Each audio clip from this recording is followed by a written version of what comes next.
ტრანსცენდენტული ღმერთი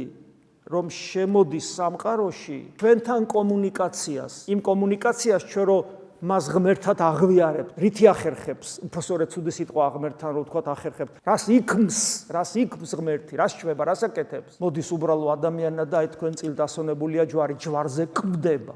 ანუ ჩვენსა და ღმერთს შუა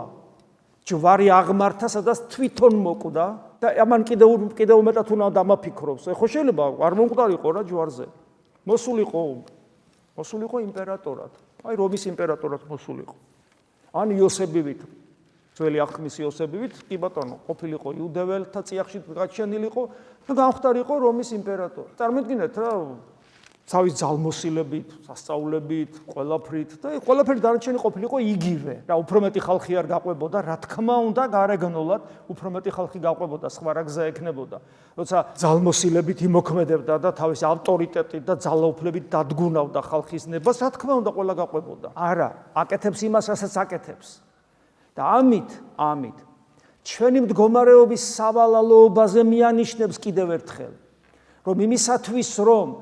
ის ბუნება რომელიც მან შეიერთა და ჩასახვისთანავე როცა იჯერ ნაყოფი იყო განაღმრთო იმ ბუნების ჯვარცმა გახდა საჭირო კიდევ ჯვარცმა გახდა საჭირო რომ მისი განხთობილობა სრულად გამოვლენილიყო და ჩემი ყურადღება მიექცია ჩემი კონცენტრირება მომხდარიყო მასე ნახეთ სახარებაში როგორ ამბობს როდესაც აამაღლებთ ძე კაცისას ანუ ჯვარცმას გულისხმობს თავის ჯვარცმას ამაღლებას უწოდებს ჯვარი რომელიც შეურაცხყოფის სიმბოლო იყო უკიდურესი შეურაცხყოფის სიმბოლო იმპერიაში პავლე მოციქული ჯვარს არ აცვეს იმიტომ რომ რომის მოქალაქე იყო ასე უპატიოთ მას ვერ მოექცეოდნენ ყველაზე საშნელი იარაღი შეურაცხყოფისა და ამცირებისა და ამგვარად მოკვდინებისა უფალი მას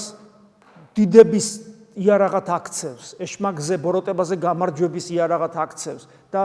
ჯვარცმას არა შეურაცხყოფას არამედ ამაღლებას უწოდებს და ამბობს როცა აამაღლებენ ძე კაცისას მაშინ მიხვდებით რომ მე ვარ მაშინ და ეგრეც არის იქვე ჯვარცმის დროს უკვე თვით მკვლელებს შორისაც კი ვინც კლავს ქრისტეს ისინიც კი მოტრიალდებიან და სინანულს იწყებენ ასე რომ ჯვარი არის უდიდესი საიდუმლოება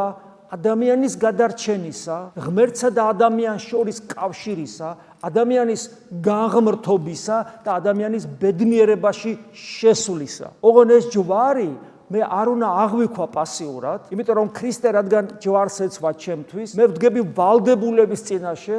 რომ მე ჩემი პატარა ჯვარი ვიტვირთო და ქრისტეს ჩემი ჯვრით გავყვე და არა ჯვრის გარეშე. ამას იცით რომ ცნებაშიც გვაძლევს.